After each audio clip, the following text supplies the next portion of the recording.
আজকে আমি আপনাদের মদিনাতে অবস্থিত মসজিদ আল গামামা সম্পর্কে জানানোর চেষ্টা করব। এটি কোথায় অবস্থিত, এটার নাম কেন গামামা রাখা হয়, আরও অলৌকিক তথ্য আপনারা জানতে পারবেন। মদিনা শরীফের অবস্থিত মসজিদ আল গামামা নামটি এসেছে একটি অলৌকিক ঘটনার পরিপ্রেক্ষিতে। আরবি গামামা শব্দের অর্থ হচ্ছে মেঘ বা মেঘের খণ্ডগুলো। এই মসজিদটি সেই ঐতিহাসিক স্থানে নির্মিত যেখানে আমাদের প্রিয় নবী হজরত মুহাম্মদ সাল্লাল্লাহু আলাইহি সাল্লাম ঈদের নামাজ আদায় করতেন এবং বৃষ্টি কামনায় ইস্তেগফার নামাজ আদায় করতেন। কেন এই গামামার নামটি রাখা হয়েছিল?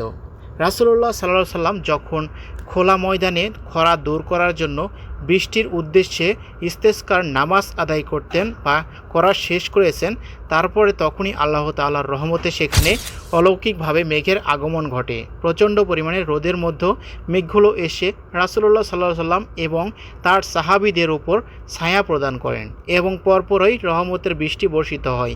মেঘ দ্বারা ছায়া প্রাপ্তি এবং বৃষ্টির এই ঘটনা স্মৃতিকে স্মরণীয় করে রাখতেই পরবর্তী নির্মিত এই মসজিদটির নাম রাখা হয় মসজিদ আল গামামা বা মেঘের মসজিদ।